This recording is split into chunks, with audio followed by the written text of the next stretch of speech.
Hello दोस्तों, यदि आप हमारे चैनल से नए जुड़े हैं तो हमारे चैनल एवी लाइव को सब्सक्राइब जरूर करें और अपने दोस्तों में शेयर करें। स्नेहा और उसका पति राजेश्वर, जिसे वो प्यार से राज बुलाती थी, दोनों शादी के कुछ दिनों के बाद लॉन्ग ड्राइव का मजा ले रहे थे। बातों बातों में उन्हें पता ही नहीं चला कि वो लोग अपने शहर से काफी दूर निकल आए हैं। तुम इतनी बातें करती हो कि कुछ समझ ही नहीं आता। अब देखो, हम लोग अपने शहर से कितनी दूर चले आए हैं। रात भी काफी हो गई है। हाँ, वापस लौटने में 2 घंटे लगेंगे। घर पर मम्मी पापा नाराज होंगे। जस्ट चिल यार, कोई दिक्कत नहीं है। अभी तो केवल 11 ही बजे हैं। थोड़ी सी फास्ट ड्राइव करोगे तो 12:30 तक हम घर पहुंच जाएंगे। 12:30 वैसे भी कोई लेट नहीं होता। अरे वैसे ही इतनी लंबी ड्राइव हो गई है, अब वापस ड्राइव करने की हिम्मत नहीं बची है यार। इसलिए तो कह रहा था ड्राइवर को लेकर चलते हैं।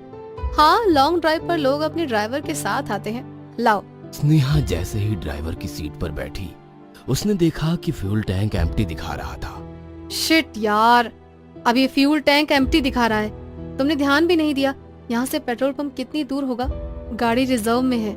यहाँ से तो पेट्रोल पंप करीब 20 किलोमीटर पीछे दूर है, लेकिन अब तो वहां तक पहुंचने का भी पेट्रोल नहीं है। सामने ही एक पुराना खंडहर सा महल नजर आ रहा था, जिसके बारे में कई कहानियां प्रचलित है।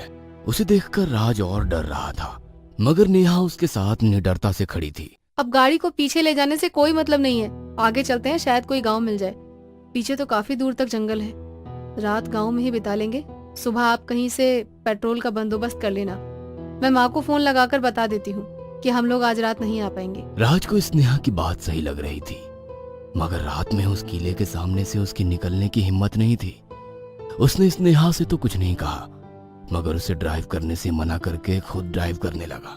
गाड़ी जो अभी अभी रिजर्व में लगी थी, अचानक किले के सामने जाकर बंद हो गई। राज, अब क्या करेंगे? ऐसा करते हैं, गाड़ी को यहीं पर लॉक करते हैं और कुछ दूर पैदल चलते हैं। नहीं यार, ये एरिया लड़कियों के लिए सेफ नहीं माना जाता है। तुम्हें लेकर इस किले के सामने से नहीं निकलूंगा। तुम भी कैसी बातें कर रहे हो? ये सब तो पुराने जमाने की बात है। अब तो ऐसा कुछ भी नहीं होता। ना तो वो राजा रहा है और ना ही उसकी बलि की प्रथा। नहीं, आज भी कई लोगों ने उस राजा की भटकती हुई आत्मा को यहाँ देखा है। भटकती हुई आत्मा भटक ही रही होगी। जिंदा इंसानों का कुछ नहीं कर पाएगी। चलो, अब सारी रात यहाँ नहीं खड़े रह सकते। स्नेहा के कहने पर राज धीरे धीरे आगे बढ़ने लगा। उन्हें कुछ दूरी पर जाकर एक बड़ा सा मकान नजर आया। हम लोग यहाँ पर रात गुजार सकते हैं। नहीं यार, ऐसे किसी के घर में रुकना ठीक नहीं होगा। हम कोई धर्मशाला देख लेते हैं ना। इस जंगल में तुम्हें कहाँ धर्मशाला मिलेगी? अब जो सामने है उसी में आसरा लेना पड़ेगा। तुम और तुम्हारा वहम। चुपचाप चलो मेरे साथ। दोनों जैसे ही दरवाजे के पास पहुंचे, दरवाजा आधा खुला हुआ था। उन लोगों ने उस दरवाजे को खोलकर मकान की पोर्च में प्रवेश किया। अचानक वहां से उड़ता हुआ एक चमगादड़ आया और उन दोनों के आसपास उड़ने लगा। स्नेहा ने अपने हाथों से उसे दूर झटक दिया। दोनों घर के मेन डोर तक पहुंचे। घर दिखने में पुराना जरूर था, मगर काफी मेंटेन किया हुआ था। वहां पर लगे हुए बड़े बड़े नकाशीदार पत्थर मानो अपने अंदर कई सारी कहानियां छुपाए हुए थे। स्नेहा ने आगे बढ़कर घंटी बजाई, मगर अंदर से कोई नहीं आया। स्नेहा ने दोबारा घंटी बजाई तो अंदर से एक बुजुर्ग आकर बोला, अरे भाई, थोड़ा तो सब्र किया करो। इंसान उठेगा तभी तो दरवाजा खोल पाएगा। उस बुजुर्ग इंसान को देखकर लग रहा था मानो कोई बहुत रईस और शान शौकत से रहने वाला इंसान हो। उन्हें देखकर स्नेहा ने अपनी पूरी परेशानी बताई तो उस शख्स ने उन्हें अंदर आने को कहा, मगर राज अंदर जाने से पहले पूरी तसल्ली करना चाहता था। अच्छा, आप यहाँ अकेले रहते हैं? नहीं, हमारी धर्म पत्नी और 2 नौकर यहाँ रहते हैं। एक नौकर सर्वेंट क्वार्टर में है और एक नौकर आज छुट्टी पर है। पत्नी अपनी दवाइयाँ लेकर आराम कर रही है। आपको मेरे अकेले होने की चिंता है, मगर आपको इस वक्त यहाँ अकेले नहीं आना था।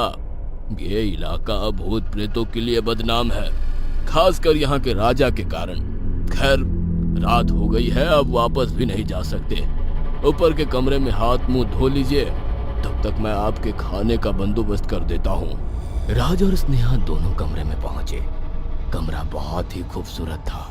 इतने खूबसूरत कमरे तो राजस्थान में जो महल अब होटल में तब्दील कर दिए गए हैं, उनमें होते हैं, और उनका किराया भी कितना होता है। हमें तो फ्री में यहाँ रहने को मिल रहा है। चलो अच्छा है, लॉन्ग ड्राइव पर आए और उसका कुछ तो फायदा हुआ। मुझे यहाँ कुछ अच्छा नहीं लग रहा है, पता नहीं क्यों कुछ अच्छी वाइब्स नहीं आ रही है। तुम और तुम्हारी वाइब्स, मुझे तो यहाँ बहुत अच्छा लग रहा है। तभी एक शख्स वहां पर आया जो दिखने में बहुत ही अजीब सा था।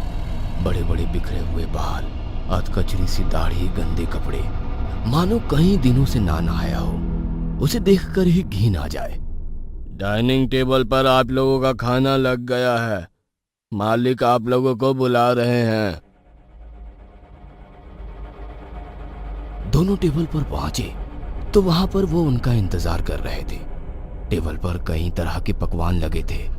स्नेहा और राज दोनों एक दूसरे की ओर देखने लगे। इतनी जल्दी इतना सारा खाना कैसे तैयार हो गया?